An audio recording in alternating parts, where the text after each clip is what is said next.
Bonjour, j'espère que vous êtes tous là, que vous nous entendez. Bienvenue à ce webinaire qui est organisé par Synapse. Donc, voilà, je pense qu'on va commencer, il est 11 heures. Donc, je suis Laetitia Terréjol et je suis responsable de la communication et du marketing pour Synapse. Donc, aujourd'hui, on va parler du sujet de la responsabilisation.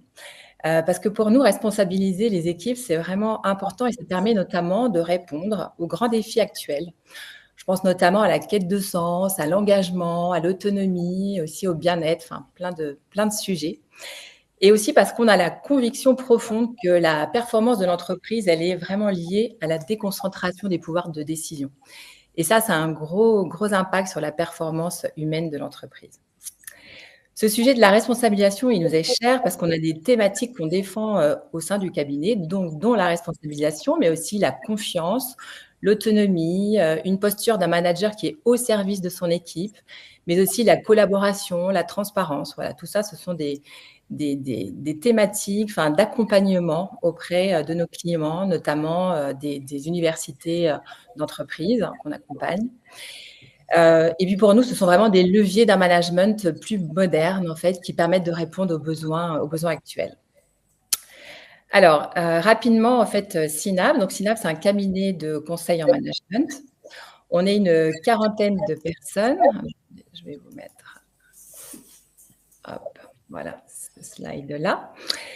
Donc, on est une quarantaine de personnes au sein du cabinet et on accompagne les organisations dans des projets de transformation. On les aide à faire évoluer leur culture managériale en intervenant sur les postures, sur les pratiques des managers. Et nos terrains de jeu, c'est vraiment le conseil, la formation, l'organisation de séminaires, l'organisation aussi de séminaires d'inspiration managériale, mais également le coaching, le co-développement, le design de parcours. Voilà, nous sommes une quarantaine de personnes et on intervient pour tout type de clients, dans le public, le privé et aussi bien sûr des entreprises, des universités d'entreprises. Alors, le programme de cette matinée, voici. Donc, nous allons bien sûr expliquer ce qu'est la responsabilisation et notamment la différence entre responsabilisation et responsabilité. On fera un zoom sur 3 ingrédients qui nous semblent essentiels pour réussir un projet de responsabilisation des équipes. On expliquera bien sûr la démarche, concrètement comment fait-on. On verra aussi les impacts sur l'organisation et le management. Et enfin, on abordera toute la partie sur la montée en compétences pour pouvoir accompagner le déploiement d'un projet de responsabilisation. Alors, pour aborder tout ça, j'ai avec moi Anne-Sophie Attia et Frédéric Botter. Je vous laisse vous présenter. Anne-Sophie, je te donne la parole. Oui, merci Laetitia. Bonjour à toutes et à tous. Donc, je suis Anne-Sophie Attia. Il se trouve qu'en 2017, je fais partie de l'équipe transformation qui impulse la démarche du nouveau pari de la confiance dans un établissement qui s'appelle Pôle emploi, devenu aujourd'hui France Travail. Et je prends ensuite la responsabilité de l'université du management pour justement accompagner l'évolution des postures, des pratiques managériales autour de cet axe fort qui est la responsabilisation des équipes. Et j'ai quitté France Travail en 2022 pour accompagner les dirigeants sur des sujets de transformation. Ravie d'être avec vous. Merci.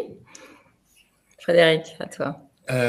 Bonjour à tous, bonjour Laetitia et bonjour Anne-Sophie, ravi d'être parmi vous aujourd'hui. Je suis Frédéric Botter, je suis consultant et chef de projet à Synapse et j'interviens dans ce webinaire sur la base de mon expérience d'accompagnement de nos clients sur, entre autres choses, des projets de responsabilisation des équipes dans des secteurs d'activité assez variés comme l'industrie, les services, la banque, l'assurance, etc., etc. Très bien, merci à toi. Alors, juste donc pour le cadre de ce webinaire, donc on part sur 1 heure ensemble, 45 minutes donc avec Frédéric et Anne-Sophie. Et ensuite, n'hésitez pas à utiliser le chat, à poser toutes les questions que vous voulez et on y répondra pendant 15 minutes. Vous allez recevoir dans l'après-midi le replay de ce webinaire. Sinon, comme on a fait bien sûr un livre blanc sur ce sujet qui est sorti là en septembre, vous pouvez en haut de la page normalement appuyer sur le bouton pour recevoir notre livre blanc sur la responsabilisation. Il est très, très riche. On va reprendre pas mal de choses aujourd'hui, mais je vous invite à le télécharger. Et là aussi, du coup, on vous l'enverra dans l'après-midi. Que vous dire de plus? N'hésitez pas à aller dans le chat. Vous allez voir, on va aussi vous poser quelques questions, quelques sondages. Donc, interagissez. Et puis voilà, je pense qu'on peut commencer. Et oui, tout en bas, quand vous scrollez vers le bas, vous avez aussi dans l'onglet ressources, vous aurez le PPT que vous pouvez voir actuellement. Voilà. Alors, on va commencer par une première question dans le chat. On va vous demander, en fait, pour vous, en un mot, qu'est-ce que la responsabilisation? Qu'est-ce que ça évoque pour vous? Je pose la question ici.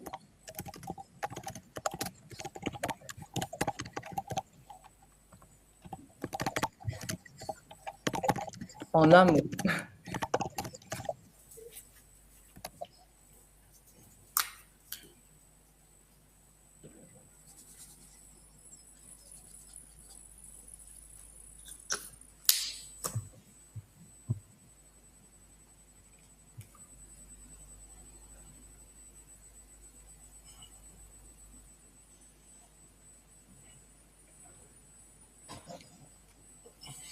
Oh là, c'est très riche. On a beaucoup de choses. Alors, on va continuer. Alors, je vais commencer par vous lire une définition qui nous a inspiré, une définition donnée par Bertrand Ballarin, qui était donc l'ex-directeur des relations sociales chez Michelin. Et donc, pour lui, la responsabilisation, c'est un processus. Responsabiliser, c'est conférer un certain pouvoir d'action, droit de décider par soi-même, et allouer des ressources dont l'utilisation responsable sera laissée libre. Mais c'est aussi savoir exiger des comptes sur les décisions prises et leurs conséquences. Alors là, Frédéric, je me tourne vers toi. Qu'est-ce que cette citation t'inspire? Est-ce que tu as d'autres choses à rajouter? Elle m'inspire d'autant plus que j'ai eu le plaisir et l'honneur de travailler avec Bertrand Ballarin chez Michelin sur justement la mise en place de ce que Michelin a appelé à une certaine époque des organisations responsabilisantes, qui était donc une démarche de responsabilisation des équipes dans les usines. Je vois plein de choses hyper intéressantes dans le chat. On parle d'autonomie, on parle de pouvoir, on parle d'implication, on parle de confiance aussi. On y reviendra tout à l'heure. Je crois qu'il y a plusieurs choses dans la définition de Bertrand Ballarin qui sont intéressantes, mais je voudrais l'illustrer par un exemple qui est un exemple vécu et concret. Lorsque j'étais jeune étudiant, j'avais à peine 19 ans, pour financer mes études, je travaillais dans la belle ville de Chambéry où j'étais gardien de musée, et on était toute une équipe de jeunes étudiants qui travaillions dans ces musées. On travaillait dans 3 musées. Et on avait un énorme problème, enfin en tout cas le musée avait un énorme problème, c'était la planification de nos activités. C'était très compliqué parce qu'on était des jeunes étudiants, on n'était pas très sérieux, et donc chaque fois qu'on était planifié dans un musée, évidemment on échangeait nos heures de travail, etc. Ce qui fait que la construction du planning, de notre planning de travail était un véritable casse-tête pour le conservateur du musée. Et puis un jour, il y a une jeune conservatrice qui est arrivée, qui nous a dit, écoutez, moi, mon métier, c'est d'être conservateur, ce que j'aime, c'est monter des expos, donc planifier votre travail, ça ne m'intéresse pas du tout. Donc je vous mets le deal suivant entre les mains. Je vous donne 1 heure tous les vendredis, tous les 15 jours. À vous de faire votre planning de distribution entre les différents musées. Je vous donne une seule contrainte, c'est que le planning couvre bien toutes les plages dans lesquelles vous devez travailler, et qu'en plus, vous vous y teniez. Et donc, c'était un peu ma première leçon. J'ai compris bien des années plus tard à quel point c'était une leçon de management. Et cette leçon, finalement, elle illustre bien ce que dit Bertrand Ballarin, parce que derrière la responsabilisation des équipes, il y a 4 notions qu'on va développer dans ce webinaire qui sont importantes. Le premier, c'est le principe de subsidiarité, c'est le fait de donner du pouvoir de décider aux personnes qui font l'activité au quotidien. Donc, comme en l'occurrence, c'était notre travail, on nous a donné le pouvoir de décider de la manière de le planifier. La deuxième chose importante, c'est la confiance, parce que on ne peut pas donner du pouvoir de décision aux gens s'il n'y a pas des relations de confiance entre eux et leur manager. Le troisième, ça illustre bien aussi l'idée que ça nécessite que les équipes soient suffisamment autonomes, et on verra comment ça se développe, l'autonomie. Et le quatrième, c'est le plus important, c'est que en fait, la responsabilisation donne du pouvoir de décision, non pas à des individus, mais à des collectifs, c'est-à-dire à des équipes. La responsabilisation des équipes, ça n'est pas donner du pouvoir de décision à chaque individu, mais bien à une équipe, à un collectif qui va décider ensemble. Et ça, c'est un vrai changement dans les organisations du travail. Si je peux me permettre, je veux bien rajouter un mot, Laetitia, sur la définition. Un processus, oui, bien évidemment, mais je pense qu'au-delà du processus, responsabiliser, ça va demander aussi aux managers et aux managers de sortir de sa zone de confort. Dans le chat sur la définition, Stéphanie nous parlait de courage et Julie de charge mentale, parce que responsabiliser, on va se confronter à plein de choses. Ses peurs, ses croyances limitantes, la confiance en soi. Donc, on dépasse aussi le processus. Il est nécessaire, mais pas suffisant. Ouais, très bien, merci. Merci à toi. Ouais. Alors, peut-être, du coup, Anne-Sophie, tu peux nous raconter un petit peu ce qui est à l'origine, en fait, de cette démarche au sein de France Travail. Oui, bien sûr. Alors, à l'origine, en fait, il y a une volonté très affirmée de la part du directeur général de l'époque, qui est Jean Bassère, et de son DG ARH, Jean-Yves Cribier. Et derrière cette volonté, il y a un enjeu pour France Travail à l'époque et une promesse de performance accrue. En 2017, Jean Bassère a déjà fait 2 mandats et on a beaucoup bossé sur l'offre de services, donc tous les services aux demandeurs d'emploi et aux entreprises. Et il a envie, sur son 3e mandat, de s'attacher à faire évoluer les pratiques, les modes de fonctionnement internes et en fait la culture. Parce qu'il ne faut pas oublier qu'on est à peu près à 8-9 ans de la fusion qui a fait naître Pôle emploi. Il est convaincu d'une chose, et on se le dit souvent à l'époque, c'est la phrase suivante: c'est celui qui fait qui sait. Et on y reviendra, je pense, avec la notion de subsidiarité. Pour lui, libérer les initiatives dans les agences, c'est permettre en fait plus de créativité et surtout plus d'engagement. Et je voyais dans le chat tout à l'heure, le mot engagement est ressorti de manière assez forte. Un engagement au service de notre mission. Et il entend aussi à l'époque les aspirations des jeunes générations qui ont été recrutées et qui aspirent en fait à plus d'autonomie dans leur travail. Donc l'enjeu, pour résumer, c'est bien la performance, une performance qui est à la fois sociale et opérationnelle et évidemment plus durable. Et on va se lancer donc à cette époque d'abord dans une démarche expérimentale dans une 20aine d'agences pour ensuite, après avoir observé ce qui se passe, déployer la démarche à l'échelle de l'établissement tout entier. Voilà. Merci à toi. Très bien. Alors, on va passer maintenant sur la partie les 3 ingrédients. Et donc, notamment, on va parler d'autonomie. Frédéric l'a dit tout à l'heure, de confiance, de subsidiarité. Vous en avez parlé tous les deux. Alors, c'est vrai que la question de l'autonomie, elle est pas évidente parce qu'elle dépend un peu de 2 critères. On va dire, d'une part, le collaborateur qui est prêt ou pas à l'assumer, et d'autre part, l'entreprise ou le manager qui est prêt à donner en fait un peu plus de liberté.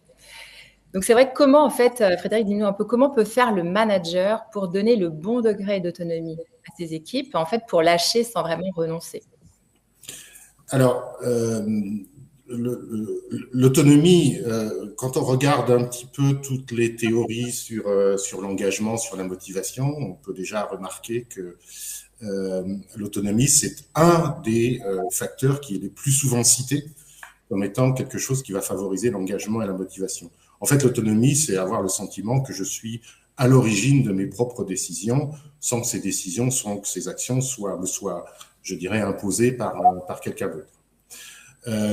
Donc, en fait, la question de l'autonomie dans la responsabilisation de l'équipe, elle est un peu double parce que on va se rendre compte que dans les équipes, il y a à la fois chez certaines personnes une demande de plus d'autonomie, on le voit beaucoup dans les jeunes générations aujourd'hui dans les entreprises, mais à la fois aussi une peur de cette autonomie parce que on est un petit peu lâché comme ça, et donc ça dit bien à quel point cette autonomie doit être accompagnée. Alors, pour développer l'autonomie des collaborateurs, alors déjà, ce qui est intéressant, c'est de voir où on en est, de regarder quel est le point de départ, où on en est dans l'autonomie dans une équipe. Pour ça, je vous renvoie, on a mis sur le livre blanc un test qui est assez intéressant, qui vous permettra de mesurer le niveau d'autonomie de vos équipes, mais vous pouvez aussi travailler de la manière suivante. Tout le monde connaît, je pense, et je crois qu'on le voit, on voit la slide, le fameux PDCA, to plan, to do, to check et to act. C'est quelque chose que tout le monde connaît aujourd'hui, c'est un modèle assez ancien. Toujours très intéressant de réfléchir sur l'autonomie de vos collaborateurs en partant de ce schéma. Globalement, on se rend compte dans le monde du travail que les gens sont assez autonomes sur le do, c'est-à-dire qu'en gros, ils sont assez autonomes sur les tâches qu'on leur confie. Après, la question qu'on peut se poser, c'est est-ce qu'ils ont le même d'autonomie sur le P, c'est-à-dire sur leur capacité à préparer, anticiper, analyser les risques par rapport aux activités qu'ils mènent? C'est pas toujours évident. Est-ce qu'ils sont aussi suffisamment autonomes sur le check, c'est-à-dire leur capacité à suivre, à contrôler, à évaluer, à faire du reporting? Et est-ce qu'ils sont aussi autonomes que sur le do, sur le act, c'est-à-dire leur capacité à corriger, à améliorer, voire à innover? Donc, c'est une petite méthode, c'est un outil qu'on utilise, nous, beaucoup avec les managers pour les faire réfléchir sur où en sont leurs collaborateurs en matière d'autonomie. Et c'est souvent sur le P, sur le C, sur le plan, sur le check et sur le act que on va pouvoir trouver des marges d'évolution en matière d'autonomie chez les collaborateurs. Ok. Alors, on parle aussi de confiance. Alors, la confiance, Anne-Sophie, dis-nous un petit peu comment vous avez fait au sein de France Travail pour aider les managers justement à développer cette confiance. Alors, vaste sujet, la confiance. Je vais tenter d'y répondre de manière synthétique avec beaucoup d'humilité et concrètement pour ceux qui nous écoutent. Alors, d'abord, pour responsabiliser, il faut, je crois, avoir confiance en soi. Il faut avoir confiance en l'autre et plus largement confiance dans l'environnement dans lequel on évolue, à savoir l'entreprise. Ça, c'est important. Il y a plusieurs niveaux de confiance. C'est d'ailleurs très bien expliqué dans le livre blanc que je vous invite à télécharger. Et on n'est pas tous égaux, en fait, devant ce sujet de la confiance. Il y a plein de facteurs qui rentrent en ligne de compte. L'éducation, le parcours pro, les études, son rapport à l'ego, son rapport au pouvoir. Donc voilà, un vaste sujet. En tout cas, ce que j'ai envie de dire ici, c'est que pour ma part, je pense que quand on s'engage dans une démarche de responsabilisation, il faut vraiment accepter les rythmes de chacun. On n'est pas tous égaux devant cette capacité à faire confiance. Et il faut avoir conscience qu'on va s'inscrire dans un temps long parce que c'est un chemin d'apprentissage et une forme de maturation. Le deuxième point qui me semble important de souligner, c'est qu'il n'y a pas de recette toute faite. On ne va pas imposer à un manager d'avoir confiance en ses collaborateurs parce que ça parle d'intériorité, ça parle de posture. Si on schématise, on demande aujourd'hui dans les organisations de passer d'une posture de prescription-contrôle, je te confie une mission, je vérifie sa bonne exécution, à une posture où je suis à ton service et mon job de manager, ça va être de créer le contexte pour que tu puisses réaliser tes missions et tes objectifs dans les meilleures conditions. Donc, on voit bien qu'on est dans des choses très différentes. Et cette bascule, elle ne peut pas se faire du jour au lendemain. Donc, en fait, cette confiance, elle va se cultiver. Et je crois qu'il y a deux éléments très importants pour y parvenir. La première, et là aussi, c'est rappelé dans le livre blanc, c'est le sujet de la sérénité ou de la sécurité psychologique pour soi-même et pour le manager. Et la deuxième clé, c'est de privilégier l'essai-erreur, le test and learn, l'expérimentation pour y aller petit à petit. Alors, si je reviens sur l'expérience conduite à Pôle emploi, j'ai synthétisé, en fait, on a activé 5 leviers principaux pour cultiver cette confiance. Le premier de ces leviers, c'est donner à voir, inspirer et sensibiliser. On a fait témoigner de nombreuses entreprises, de nombreux managers qui ont témoigné de leur expérience en fait dans cette bascule et cette démarche de responsabilisation pour montrer d'une part que c'était possible, y compris dans des grandes organisations, et surtout pour donner envie et faire émerger les bénéfices en fait. Deuxième levier, la connaissance de soi. Je crois qu'on ne peut pas se mettre à responsabiliser pleinement ses équipes si on ne se connaît pas soi-même. Donc, à Pôle emploi, on a renforcé les dispositifs de type coaching, les tests, on a intégré dans certaines formations le MBTI. Donc, on a vraiment accentué cette dimension de la connaissance de soi. Évidemment, tous les échanges entre pairs, on a vraiment ouvert des espaces de dialogue, des cercles de parole, du co-dev, du co-développement, la formation Et je tiens à souligner que du coup, Synapse nous a permis aussi de revisiter notre offre de formation de manière très innovante, dans des formats très nouveaux qui ont beaucoup aidé nos managers. Et puis, cinquième levier, et pas des moindres, l'intelligence collective. On a constitué en fait des réseaux de facilitateurs qui ont été formés et qui ont pu en fait distiller leurs pratiques, leurs nouvelles manières de faire et de coopérer, de favoriser l'échange. Et ça a beaucoup aidé les managers à butiner et à s'inspirer dans de nouvelles pratiques managériales pour davantage orienter sur la confiance dans leurs équipes.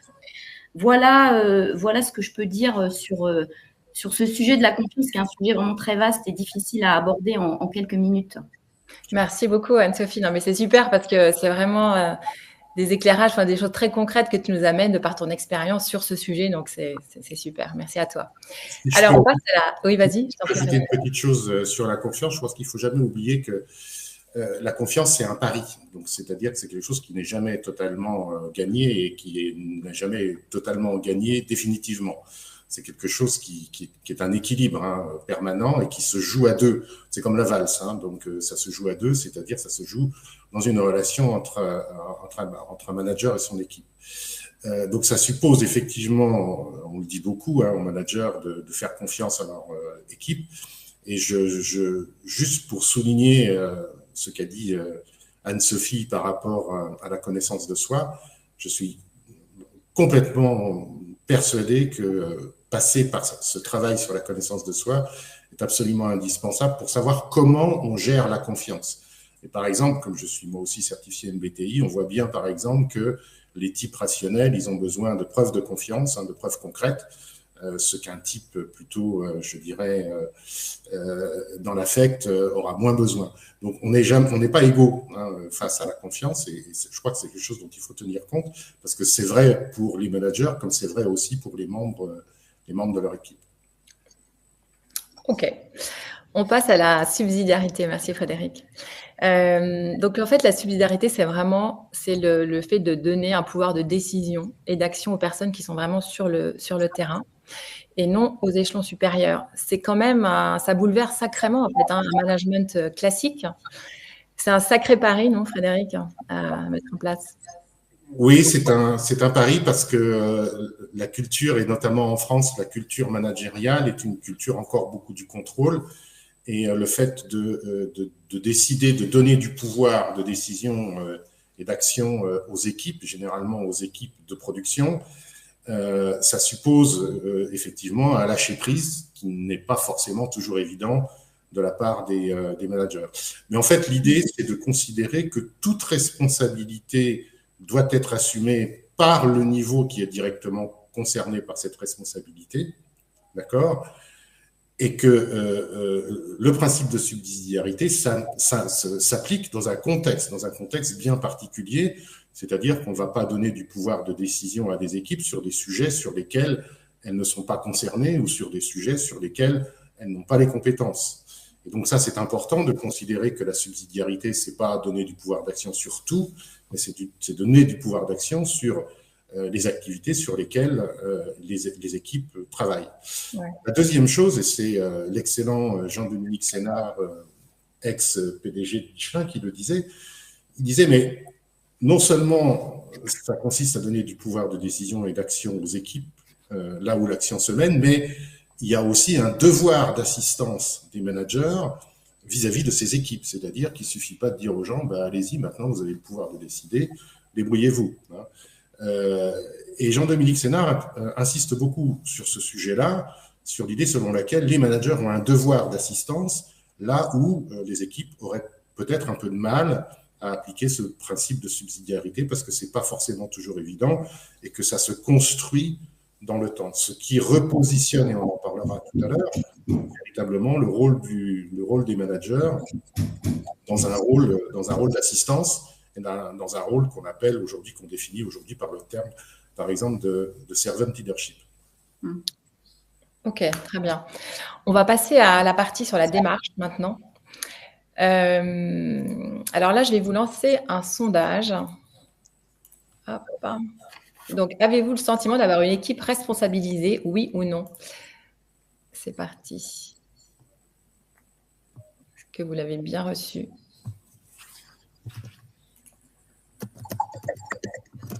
Est-ce que c'est bon? Tout le monde l'a reçu dans le...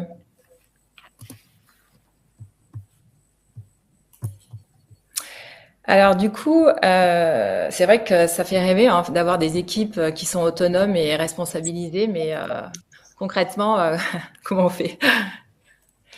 Frédéric, je te laisse la parole.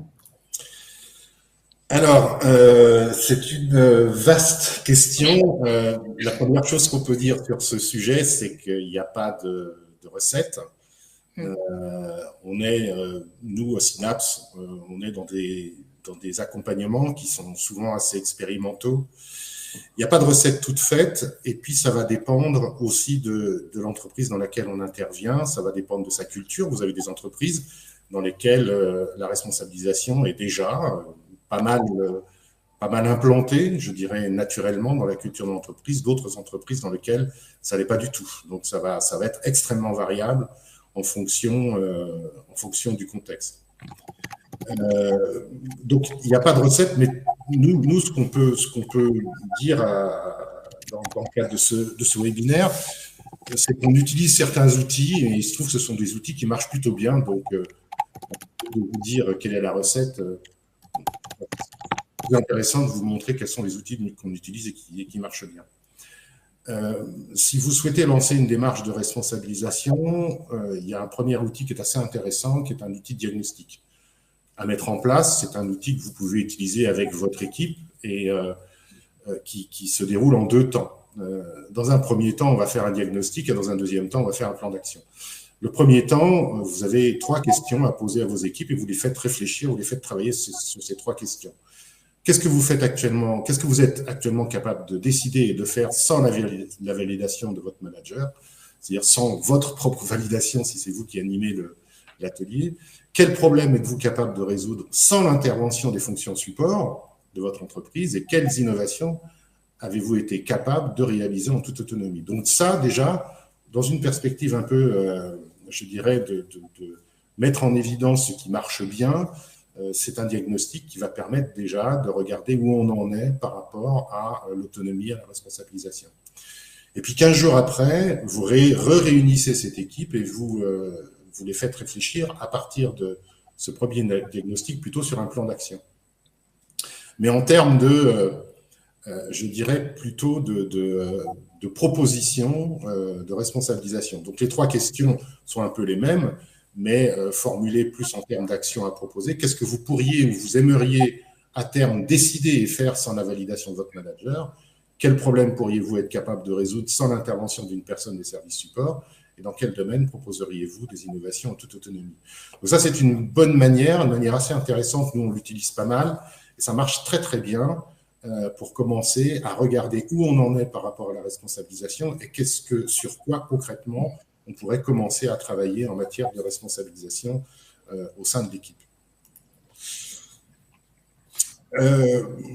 Autre outil qu'on a formalisé, on a considéré à Synapse que dans nos accompagnements, la responsabilisation des équipes devait être une démarche progressive et surtout adaptée au contexte, à la culture, quelquefois même au métier, hein, parce qu'il y a des métiers qui ont des contraintes qui font qu'on ne peut pas forcément tout faire.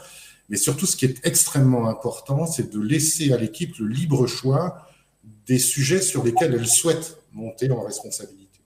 Donc, on a constitué un guide qui est partie du principe qu'on peut responsabiliser dans un premier temps les équipes sur des activités quotidiennes qui sont des activités plutôt de la marche courante, par exemple, établir des plannings quotidiens, organiser, animer des réunions d'équipe. Par exemple, à Synapse, les réunions d'équipe qui ont lieu tous les 15 jours sont totalement responsabilisées au niveau de l'équipe. C'est-à-dire que notre manager, notre dirigeant, ne s'occupe plus de l'organisation des réunions, c'est l'équipe qui s'en occupe.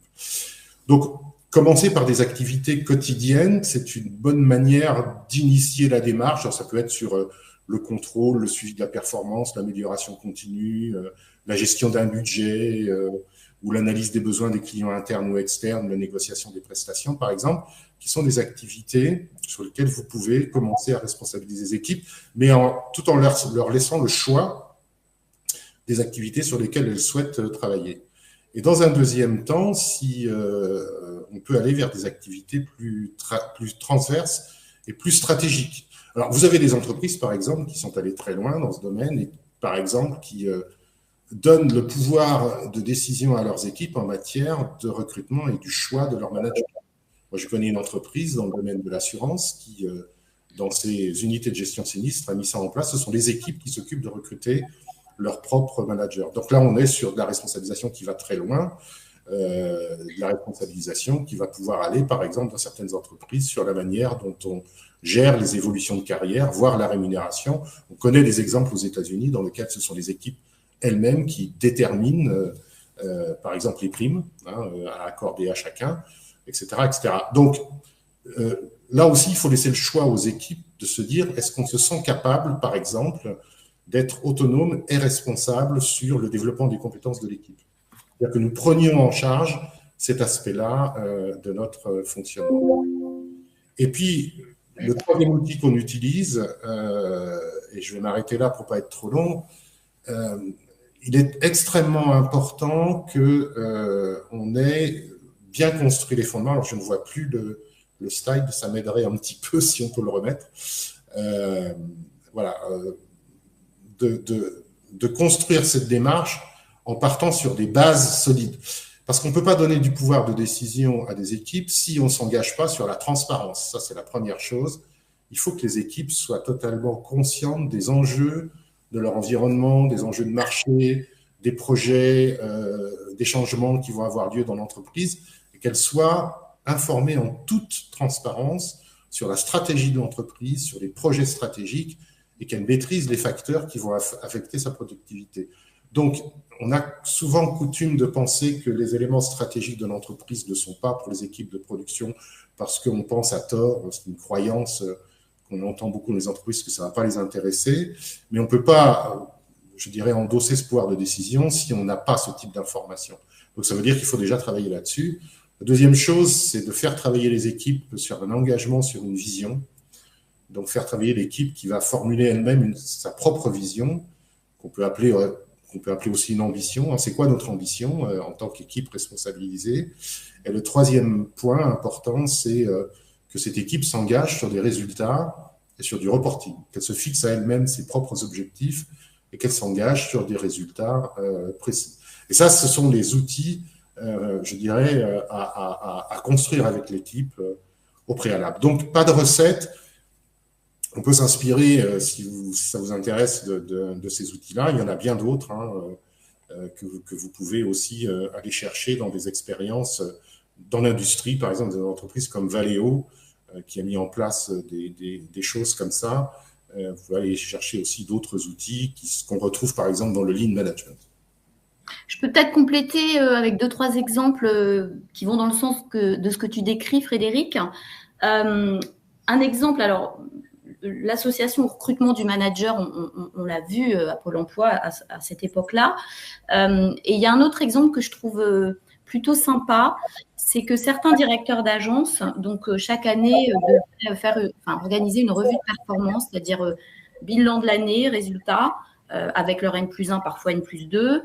Donc ça, c'était une affaire de manager. On était entre soi. Et on a vu, à l'époque de la démarche de responsabilisation, certains managers ont délégué, en fait, l'organisation de cette revue de performance à leurs équipes volontaires. Donc là, on parlait stratégie en présence de conseillers avec des propositions de leur part, avec un regard sur leurs résultats. Alors, c'était dans les agences matures, mais voilà, on voit que ça peut aller assez loin. Moi, dans ma direction, j'ai par exemple confié à un trio qui était volontaire la responsabilisation d'organiser le séminaire annuel de la direction en leur laissant une carte blanche sur le choix des thèmes, le format, etc. Voilà, c'est des exemples juste pour, nourrir un peu ton propos. Alors, je vois qu'il y a une question, planning, c'est-à-dire, posée par Nathalie Sophie C. Alors, planning, c'est tout simplement dans des équipes, dans certains cas, c'est pas vrai dans toutes les équipes, il y a nécessité d'établir, par exemple, tous les 15 jours, un planning de travail pour répartir le travail entre les personnes de l'équipe. Donc, généralement, vous prenez l'exemple de l'industrie, par exemple, les plannings de travail sont faits par les superviseurs, par les managers, et dans certaines usines, moi, j'ai vu ça chez les équipementiers automobiles, les plannings de travail ne sont plus faits par les managers, mais ils sont faits directement par quelques membres de l'équipe qui vont solliciter les autres membres de l'équipe pour établir les plannings de travail. J'espère que ça répond à la question posée. Après, ce qu'on peut peut-être rajouter quand même, qui est super important, c'est que tout ça va venir challenger les fonctions support et leur processus, souvent. C'est un élément important, mais on le verra peut-être dans les impacts à la fin. Oui, tout à fait, parce que c'est un autre aspect de ces démarches, c'est que ça ne se joue pas simplement au niveau de l'équipe et des relations entre les managers et l'équipe. Quand on met en place des démarches de responsabilisation des équipes, ça va impacter l'ensemble de l'organisation et ce sont des points dont il faut tenir compte parce que quelquefois les équipes sont responsabilisées, mais du coup cette responsabilisation est bloquée, va être bloquée à un moment donné par des organisations qui ne se sont pas encore adaptées, notamment au niveau des services supports, mais aussi au niveau de la gouvernance, qui ne se sont pas encore véritablement adaptées à ce niveau de responsabilisation.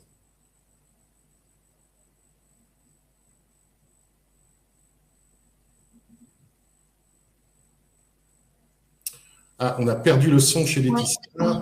On ne l'entend plus. Ah, vous m'entendez? Oui. Pardon. Oui, Anne-Sophie, est-ce que tu veux rajouter quelque chose là-dessus? Je viens de le faire, donc non, c'est bon.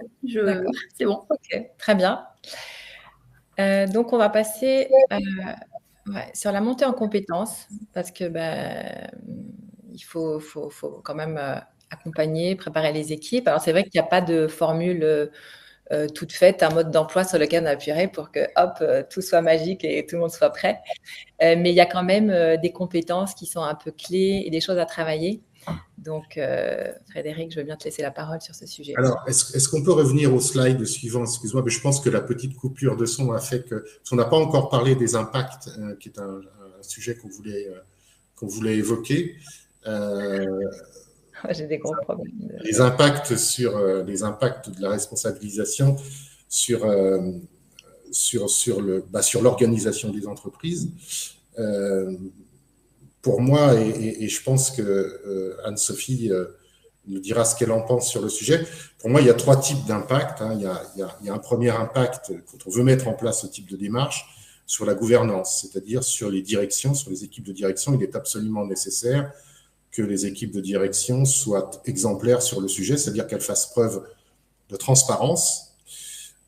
Sur la gouvernance, pourquoi aussi? Parce que souvent, ce type de démarche va impliquer une réduction des niveaux de management. Plus les équipes sont autonomes, moins on a besoin finalement, au bout du compte, de beaucoup de niveaux de management. Dans les usines Michelin, par exemple, les équipes autonomes de production rendent compte directement au directeur de l'usine sans passer par leur chef d'atelier. Il est extrêmement important aussi que les équipes dirigeantes soient en posture d'aide et de proposition et d'assistance sur ce type de démarche. Le deuxième impact, c'est sur l'organisation, notamment sur les services supports, parce que les services supports vont devoir aussi modifier leur relation aux équipes de production en se positionnant beaucoup plus comme étant au service de la production que comme étant des donneurs d'ordre par rapport aux équipes de production. Donc ça, c'est un point extrêmement important. Et le troisième impact, bien évidemment, il est sur le management, puisque dès lors qu'on manage des équipes responsabilisées, on n'est plus dans une posture traditionnelle. On va passer du rôle de manager à celui de servant leader, c'est-à-dire un manager au service de la réussite de son équipe. Oui, je peux peut-être compléter, alors notamment sur le point fonction support et réseau ou équipe de prod. Nous, la démarche a vraiment fait évoluer les fonctions support, mais j'ai envie de vous dire dans le plaisir. Ça n'a pas été subi. En fait, il y a un nouveau dialogue qui s'est instauré entre les équipes en agence et les fonctions support, qu'elles soient à l'échelon départemental ou régional. Comme tu le disais, Frédéric, moins dans une relation de prescripteur, mais davantage dans une relation de soutien, d'aide, d'appui, personnalisée, de proximité. Et on a vu des nouvelles offres de services en fait émerger qui tenaient compte en fait des contraintes du réseau, mais aussi des fonctions support, parce qu'il y a des choses qu'on ne peut pas changer. C'est légal, c'est réglementaire. En revanche, toutes les normes, je pense à François Dupuy, toutes ces normes qui parfois sont faites, c'est humain, dans des grandes organisations, en fait, il y a une forme d'assainissement, mais j'ai envie de dire, je disais dans le plaisir, en tout cas, avec la conscience que c'était beaucoup mieux pour, au final, le demandeur d'emploi et l'entreprise au bout du bout, quoi. Donc, voilà, donc en tout cas, ce mouvement et cette nouvelle relation de coopération entre fonction support et réseau, ça a été un vrai impact positif, je trouve, de la démarche. Et puis, comme je sais qu'on a des DRH qui nous écoutent, on a des talents qui ont émergé. C'est-à-dire qu'on avait dans des équipes des gens en retrait qui faisaient juste ce qu'on leur demandait de faire. Et le fait de libérer les initiatives a permis à certaines, en fait, de dévoiler des compétences qu'on n'avait même pas détectées et de les engager sur des projets qui tenaient à bout de bras. Donc, en fait, je trouve qu'il y a aussi une dimension sur les talents, sur les compétences et sur les forces vives, en fait, des entreprises quand on lance une telle démarche. Voilà. Et ça, c'est hyper facteur, c'est vrai. Et quand on regarde un peu les expériences qui ont eu lieu de responsabilisation des équipes dans certaines entreprises, on se rend compte que le changement culturel le plus important, il est bien beaucoup et très très souvent au niveau des relations entre les services support et les équipes de production. J'ai eu l'occasion de travailler à la SNPF il y a 2 années sur des sujets comme ceux-ci, entre par exemple les services qui s'occupaient de la maintenance des équipements dans les gares.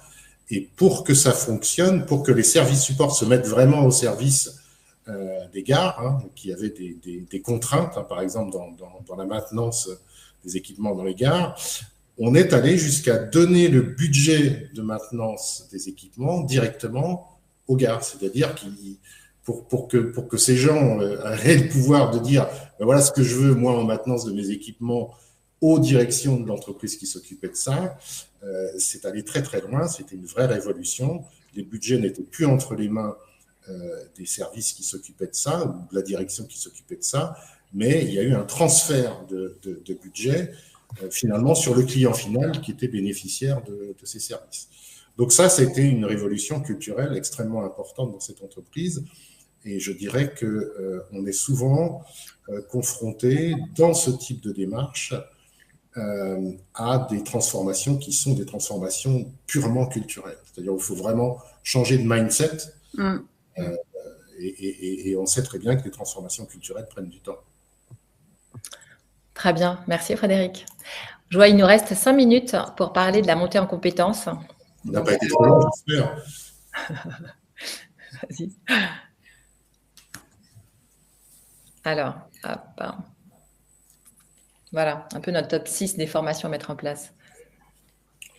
Alors, plutôt que de formation, moi, je parlerai d'accompagnement. Je pense qu'il est absolument indispensable de prendre conscience du fait que les équipes et les managers doivent absolument être accompagnés dans ce type de démarche. Ça ne se fait pas comme ça tout seul en claquant des doigts. Donc, l'accompagnement est important parce que ça prend du temps et que nous, on préconise des accompagnements, je dirais, un peu sur le principe des petits pas. Il vaut mieux faire des petits pas et s'assurer que les petits pas sont durables et qu'ils sont vraiment bien ancrés plutôt que de vouloir, je dirais, d'un seul, révolutionner les organisations. Sur le plan alors nous, ce qu'on a identifié comme étant important en termes d'accompagnement, c'est qu'en fait, les équipes, là aussi, il va y avoir un gros changement culturel, c'est qu'il va falloir qu'elles prennent des décisions ensemble, en collectif. C'est plus le manager qui décide.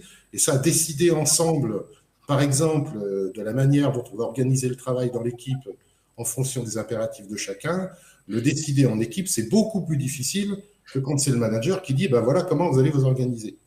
Donc, ça suppose effectivement, alors soit par le biais de formation, soit par le biais d'ateliers, soit par le biais de coaching collectif, de travailler ces sujets-là. Par exemple, la prise de décision collective, comment on prend des décisions ensemble. Prendre des décisions ensemble, ça implique aussi d'accepter des compromis, ce n'est pas toujours évident. Résoudre des problèmes en équipe, ça peut être aussi un sujet intéressant. Gérer les tensions et les conflits en équipe, ça aussi, parce que du coup, je dirais que l'équipe va devoir s'auto-réguler par rapport à ça. C'est pas forcément simple. On a proposé aussi des formations sur convaincre et négocier, parce que les équipes vont devoir un peu plus convaincre et négocier, par exemple, avec les services support, et puis conduire des changements, des innovations en équipe, est quelque chose qu'on a aussi été amené à préconiser dans ce type de démarche. Et bien évidemment, à la base, du travail sur la connaissance de soi, qui est assez indispensable, qui est un peu un préalable à toutes les propositions que nous avons pu faire. Frédéric, je me permets juste, alors je suis complètement en accord avec ton top 6. Nous, on a été plus loin, on a proposé en équipe naturelle, donc les managers, l'équipe de direction et leur équipe, des ateliers de communication non violente pour apprendre en fait c'est très intéressant. Besoins, voilà. Donc ça a bien marché. Et sur la décision collective, on avait fait quelques sensibilisations à la gouvernance partagée. Alors, sans avoir l'ambition de faire des agences Pôle emploi des espaces de gouvernance partagée, mais en tout cas d'aller puiser certains réflexes comme la formulation d'objections. Voilà. Donc, tout ça a contribué aussi à donner un élan de pratiques un peu nouvelles. Oui, je crois qu'on l'a peut-être pas dit, ou en tout cas, moi, je ressens le besoin de réinsister là-dessus. Si on fait ce type d'accompagnement, il est bien évident que ce type d'accompagnement doit se faire avec les équipes et leurs managers, tout ensemble. Et c'est en soi très nouveau. Enfin, dans les grandes boîtes aujourd'hui, il y a les formations pour les managers d'un côté et pour les collabs de l'autre. Et donc, le faire ensemble, c'est déjà une manière un peu différente d'approcher la formation. Oui, tout à fait, oui. Ok, très bien. Écoutez, je ne sais pas si vous avez d'autres choses à rajouter. Sinon, on peut passer aux questions. Merci en tout cas à tous les deux pour vos témoignages, vos apports. Alors, j'ai une première question qui sont en fait, quels sont les principaux freins ou résistances que l'on peut rencontrer lors de la mise en place d'une démarche de responsabilisation? Anne-Sophie, tu veux commencer? Non, je vais te laisser la main et je compléterai. Alors, les freins, il y en a beaucoup et ça dépend vraiment de l'entreprise dans laquelle on intervient, ça dépend de la culture. Il y a des entreprises dans lesquelles moi j'ai rencontré très très peu de freins, il y avait une envie, un désir fort à la fois des directions, à la fois des managers, à la fois des équipes d'aller vers ça. Je pense que le premier frein pour moi, c'est souvent les équipes de direction, quoi. C'est-à-dire qu'il faut absolument déjà convaincre les équipes de direction de l'intérêt de la démarche et de faire en sorte qu'ils soient sponsors de ça. Et c'est souvent un frein parce que les équipes de direction ne voient pas forcément toujours l'intérêt de se lancer dans ce type de démarche. Après, je crois qu'il y a un frein qui est un frein culturel, hein, c'est-à-dire qu'on est encore en France dans une culture managériale très descendante. Et les freins peuvent venir effectivement des managers, mais ça peut se comprendre parce qu'en fait, ils ont quelquefois peur de ne pas y arriver, ils ont peur de perdre du pouvoir, et puis ils se posent une question, c'est-à-dire du coup, si mon équipe est autonome, si elle est responsable, finalement, au bout du compte, à quoi je sers? Finalement, quel va être mon rôle? Et ils ont du mal à voir ça. Moi, j'ai eu l'occasion de travailler chez Michelin avec des équipes de direction. Les chefs d'atelier, finalement, ils se posaient cette même question. C'est-à-dire, avec des équipes autonomes, finalement, moi, en tant que chef d'atelier, c'est quoi mon rôle demain et à quoi je sers? Est-ce que j'ai encore une utilité si mon équipe peut faire plein de choses sans moi? Et les freins peuvent venir des managers dans la mesure où on les a pas accompagnés là-dessus. C'est-à-dire à les repositionner sur un autre rôle. Ouais, je te rejoins, Frédéric. Moi, j'ai vu notamment des responsables d'équipe être affectés par cette perte sans voir que serait leur rôle demain. Parce que ce rôle pour demain, une fois qu'on a responsabilisé, il va se tricoter dans le temps. On va apprendre à faire. Donc, en fait, on abandonne un certain nombre de choses sans être au clair sur ce qu'il y a devant. Et du coup, un grand sentiment d'isolement et de la peur, comme tu le dis. Je rajouterais, moi, un second frein qu'on a quand même vu beaucoup. C'est quand même les zones de pouvoir que peuvent constituer certaines fonctions support. Voilà, quand une fonction support est prescriptive, et elle l'est souvent, on fait comme ça les choses, et quand on a un mouvement du terrain qui dit nous on voudrait faire autrement et que chacun veut faire différemment, il y a un sujet de ressources aussi. Comment on va faire de la personnalisation avec toute cette demande? Voilà, donc à Pôle emploi, en tout cas, sur les fonctions support, ça a pas mal chahuté. Mais bon, il faut du temps, en fait. Et puis, le rapport au pouvoir, à la fois par rapport à certains statuts et un rapport au pouvoir avec une approche très individuelle, quoi. Voilà, j'ai beaucoup bossé pour arriver là, pour être patron de cette entité. Et là, on me demande tout d'un coup de faire autrement. Voilà, ça bouscule. Il faut du temps. Et il peut y avoir des freins aussi au sein des équipes, dans la mesure où, par exemple, si on reprend des exemples simples, comme par exemple dire à une équipe, ben voilà, demain vous êtes autonome sur la gestion du planning de travail de l'équipe, voir des freins dans les équipes de gens qui vont considérer qu'on leur demande de faire des choses qui sont de la responsabilité de leur manager et qui ne voient pas pourquoi ils feraient quelque chose qui est de la responsabilité de leur manager. Ça, c'est des choses qu'on rencontre aussi. On a dans les équipes des gens qui ne souhaitent pas être plus autonomes, qui ne souhaitent pas être plus responsables, ou alors qui vont vous dire, ok, si demain je fais le boulot de mon manager, est-ce que je serai plus payé? C'est une réalité qu'on rencontre dans ce genre de démarche. Et pour en avoir discuté avec quelques chefs d'entreprise, c'est vrai que la question de la rémunération n'est jamais évoquée, très très rarement évoquée, mais elle se pose. C'est une question qui se pose, sur lesquelles aujourd'hui on a très peu de réponses. Je connais très peu d'entreprises qui ont valorisé financièrement la responsabilisation. Je pense que c'est la prochaine grande question qu'il va falloir aborder dans le cadre de la responsabilisation des équipes. En tout cas, c'est vrai ce qu'on aborde dans notre livre blanc, c'est qu'on parle en effet de ceux qui ont mis en place, mais il y a aussi, tout le monde n'a pas forcément envie de développer une démarche de responsabilisation. Il y a en effet des freins qui sont là. Et en fait, c'est OK, quoi. J'ai envie de dire. Alors, il y a une autre question, c'est savoir si la responsabilisation est adaptée à tous les types d'organisations et de secteurs d'activité. Anne-Sophie? Voilà, je vais témoigner. A priori, oui. Pour moi, oui. Mais je ne vois pas ce qui pourrait constituer un frein à cette diversité. Mais bon, tu as une vision plus large de toutes les entreprises qui ont pu s'engager dans ces démarches, Frédéric? Moi, je pense que c'est tout à fait adaptable à n'importe quel secteur d'activité. J'en veux pour exemple le secteur d'activité des entreprises de services à la personne qui ont mis en place ce type de démarche avec des salariés avec du personnel qui n'est pas salarié des entreprises. Ce sont des indépendants, sur le modèle un peu des infirmières de Buurtzorg. Je ne sais pas si vous êtes intéressé à cette initiative au Danemark sur la responsabilisation de réseaux d'infirmières dans le secteur des services à la personne avec des personnes qui sont de très bas niveaux de qualification. Donc, on peut travailler sur la responsabilisation à tous les niveaux de qualification, quels que soient les métiers. Donc, je pense qu'effectivement, c'est adaptable à tous les secteurs et quelles que soient les équipes. Je pense que le principe de base fondamental, c'est de faire confiance aux équipes dans le choix des activités sur lesquelles elles souhaitent exercer cette responsabilisation. Et ça, c'est vraiment le truc qui est gagnant, à mon avis. Oui, et puis je rajouterais peut-être à cela le fait que responsabiliser ne change pas le quoi de l'entreprise, va changer le comment. C'est-à-dire, c'est comment on s'y prend pour arriver à la mission et aux objectifs. Donc, à partir de là, je ne vois pas bien ce qui peut être un frein au fait de responsabiliser ces équipes. Et je vois bien les bénéfices, par contre. OK.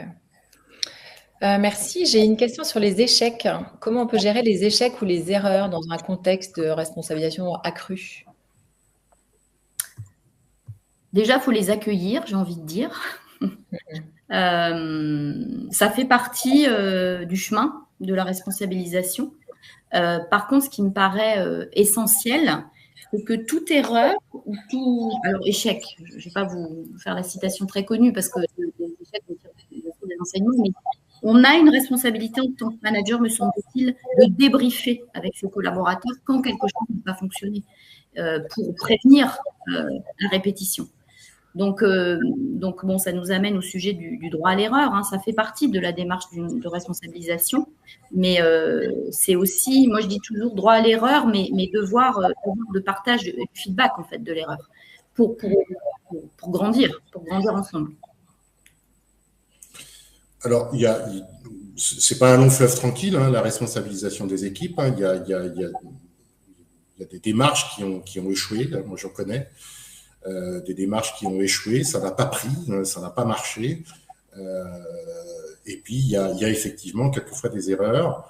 On se trompe, soit parce qu'on est trop ambitieux, soit parce qu'on n'est pas assez, soit parce qu'on n'a pas vu forcément les résistances, soit parce qu'on ne les a pas vraiment traitées, on n'a pas vraiment expliqué. Il peut y avoir des problèmes de communication qui font que les gens ne comprennent pas bien ce qu'on attend d'eux. Je pense que pour ajouter à ce qu'a dit Anne-Sophie, avec lequel je suis tout à fait d'accord, il faut partir du principe que s'il y a échec ou s'il y a erreur dans la mise en place de la démarche, eh bien, c'est de la responsabilité du collectif et des équipes de les analyser, d'essayer de comprendre pourquoi ça ne marche pas, qu'est-ce qui bloque, pourquoi on s'est trompé, et de renvoyer la gestion de ces erreurs et de ces difficultés sur l'équipe. C'est-à-dire de faire en sorte que l'équipe se pose la question, tiens, pourquoi ça ne marche pas, pourquoi on n'y arrive pas, qu'est-ce qui bloque, qu'est-ce qui fait qu'on a du mal, ou qu'est-ce qui fait qu'on n'arrive pas à mettre en place cette démarche. Et je pense que c'est ça qui est important. Et puis être vis-à-vis de l'échec et vis-à-vis de l'erreur extrêmement tolérant, parce que dans ce type de démarche, on est encore aujourd'hui dans des expérimentations. Hein. Je disais qu'il n'y a pas de recette, il n'y a pas de recette. Hein. C'est pas comme dans le lean management où vous avez tout écrit dans un bouquin. Hein. Donc forcément, on est sur l'expérimentation, on est sur du test and learn. Il faut tester, il ne faut pas hésiter à se dire, essayons quelque chose et nous verrons bien si ça marche. Moi, c'est comme ça que je conseille les managers en leur disant, lancez-vous et puis mettez-vous dans une perspective, dans un mindset de test and learn. Ouais, lancez-vous et lancez-vous en sécurité, c'est-à-dire n'allez pas sur des énormes sujets à risque au départ, c'est-à-dire faites petit à petit pour vous aussi être en confort. Faites confiance à vos équipes dans le choix de ce sur quoi on peut monter en responsabilité. Très bien, je vois qu'on a une question de Candice qui est comment gérer le fait qu'une partie de l'équipe accepte cette responsabilisation et pas l'autre? Oui, on l'avait déjà tout à l'heure cette question. Certains veulent bien, d'autres pas. Ouais. Il y a une réalité en fait qui s'impose aux managers et moi j'ai envie de répondre à cette question en disant que faut l'accepter, mais il faut le surveiller. C'est-à-dire, comme je le disais tout à l'heure, chacun son rythme. Donc, vous allez avoir, comme dans les démarches de transformation, hein, les early adopters, ceux qui vont y aller tout de suite avec envie, avec énergie et prendre des choses. Puis vous avez ceux qui vont attendre de voir comment ça se passe. Et puis vous avez le dernier tiers ou les quelques irréductibles qui, non merci, moi j'ai assez de mon travail. Mais en fait, cette situation de départ, elle évolue avec le temps. Parce que les choses changent dans une équipe quand on se met à responsabiliser ses membres. Et du coup, la réalité avec laquelle vous démarrez au départ, elle va évoluer avec le temps. Et petit à petit, vous allez avoir des signes. Alors, il faut être très observateur des signaux faibles de ce qui se passe. Mais ceux qui étaient plutôt en attente vont petit à petit monter dans le bateau ou pas, mais ça vient du temps. Les irréductibles, parfois, vous avez de belles surprises. Donc, j'ai envie de vous dire, il faut faire confiance, il ne faut rien lâcher, il faut surveiller et toujours discuter et dialoguer pour montrer les bénéfices à faire autrement, y compris en termes de climat social. Parce qu'en fait, tout le monde y gagne. Donc, alors, moi, je vous parle pas de théorie, mais je vous parle de vécu. Hein. Alors après, il faut aussi que l'entreprise accepte qu'il y ait une forme d'inéquité au départ. Ce n'est pas toujours évident. Mais de toute façon, on n'impose pas la responsabilisation. Donc, c'est la nature humaine. Oui, bien sûr, tu as tout à fait raison de le préciser, Anne-Sophie. Moi, je pense qu'il faut y aller avec les gens qui ont envie d'y aller. Même si ce n'est pas la totalité de l'équipe dans un premier temps, Donc, ce sera peut-être un peu bancal dans la mesure où on n'aura pas embarqué tout le monde, mais il y a un véritable effet, je dirais, de contamination au bout d'un moment, tu as raison de préciser. Après, moi, je suis toujours dans l'idée de la responsabilisation des équipes, c'est-à-dire que si dans une équipe, il y a une partie de l'équipe qui ne veut pas y aller ou qui se dit qui n'est pas trop partante, je dirais que cette question-là, c'est au collectif de la gérer. C'est-à-dire que globalement, il faut apprendre aux équipes à faire de l'autorégulation, c'est-à-dire de se réunir et de faire le constat que tout le monde ne veut pas y aller et de favoriser des échanges ou en tout cas des discussions ou des échanges sur pourquoi une partie d'entre nous ne souhaite pas y aller, qu'est-ce qui fait, quelles sont les peurs, quelles sont les craintes. Et c'est peut-être ça, à un moment donné, qui va permettre, peut-être pas de totalement débloquer la situation, mais d'amener peut-être certains résistants, finalement, à embarquer. Parce que si c'est le manager qui se positionne en régulateur, il y aura toujours cette difficulté, ou en tout cas cette idée selon laquelle ça vient du manager. D'accord ? Alors qu'en fait, il faut vraiment faire en sorte que ce soit l'équipe qui gère cette difficulté-là. Autogestion des difficultés, assistée par le manager, voire assisté par une personne extérieure, un consultant ou un coach qui fait du coaching collectif ou un facilitateur de la réflexion, mais toujours remettre cette question des difficultés comme étant une question à traiter par le collectif. Ok, très bien. Je vois qu'il est 12h01, donc c'est l'heure d'arrêter. Je vous remercie vraiment tous les deux pour vos échanges passionnants. Merci à tous ceux qui étaient là avec nous ce matin. Je rappelle que dans le livre blanc qu'on a réalisé sur la responsabilisation, il y a beaucoup de témoignages d'entreprises qu'on a rencontrées. Il y a des tips, il y a plein d'outils, il y a bien sûr des apports de fonds. Enfin, il est vraiment très, très riche. On a plus de 70 pages sur ce sujet. Donc, n'hésitez pas à le consulter. Voilà, si vous avez des questions, vous voulez qu'on discute un peu plus longuement, contactez-nous aussi via Webikeo. Il y a un bouton appuyé et comme ça, on sera au courant. Merci à tous et puis passez une bonne après-midi, un bon week-end et puis à bientôt. Merci à vous. Merci. Au revoir. Au revoir. Au revoir.